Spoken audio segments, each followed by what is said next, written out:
What bothers me as a budding historian is when when the history and the facts are distorted. And I have this pet peeve around Stonewall, which I think Stonewall, first of all, its importance in the gay rights movement, I think, is exaggerated for political reasons. But put that aside, it was a pivotal and important moment.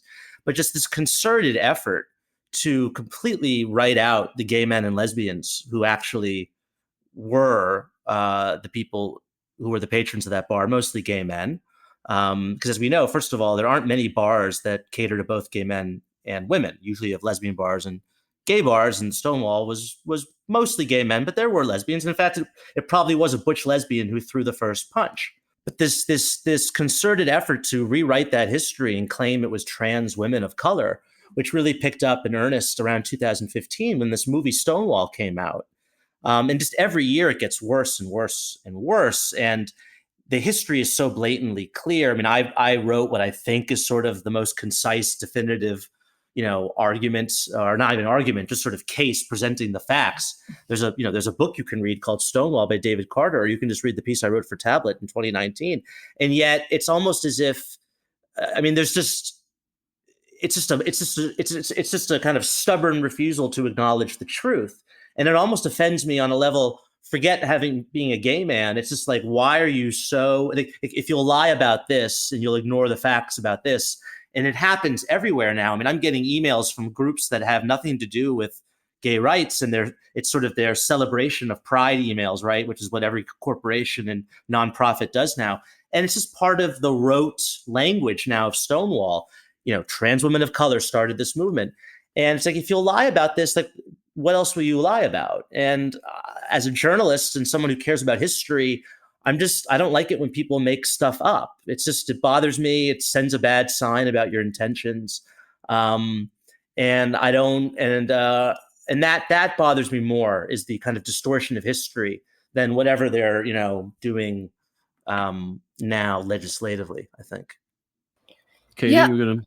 I think Jamie really, really said it well. To me, the issue is less about rights, or even what some feminists would say the infringement of their own spaces.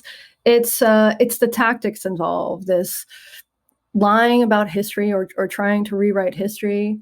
Not just that, the denial of science. There's very much an emperor has no clothes feeling to the situation when I see people say things like, not just trans women are women, but trans women are female.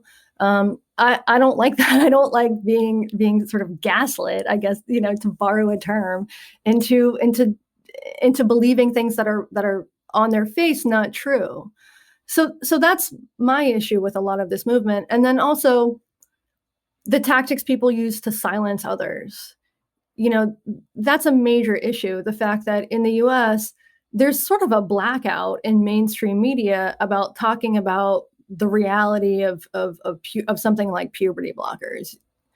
And that's not as much the case in the UK, but in the US, if you want to get something published in the New York Times about trans stuff, it's pretty much has to be sort of toe the party line with a few exceptions. I don't like that. I just want to build on what you said. You basically said it's the denial of truth and the silencing of people. And that offends me as a gay person, because when I think of gay people and all that we've achieved in this country, it is through the complete opposite tactics. We once were silenced. Gay people in this country were silenced. And you, Andrew, you talk about not having heard the word gay or homosexual. I mean, all the euphemisms that I've found in my research, okay, the way that the words or the phrases that were used to describe this, when it was described in the newspapers, it often was never even spoken about, because it was such a horrible, horrible thing. Homosexuality. It was worse than being a murderer. Okay. It was worse than being a communist in Cold War Washington, was to be a homosexual. It was literally unspeakable.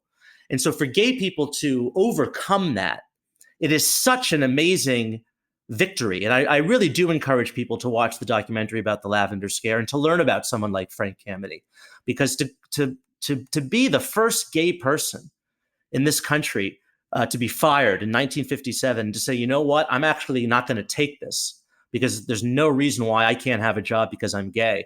And then he leads the first protest outside the White House in 1965, 4 years before Stonewall. You can look at the photos online.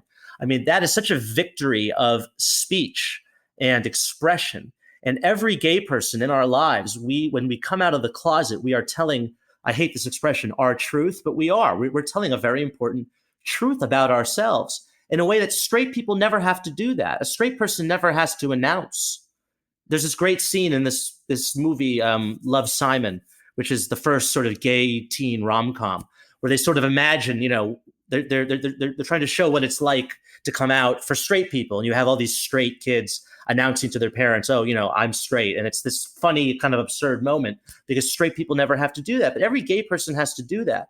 And so for us, and also, so to see to see gay people, of all the people in the world, right, of all the groups in the world that would be clamoring for shutting down speech and for denying truth, for it to be gay people, I find such a shame. It's such a shame.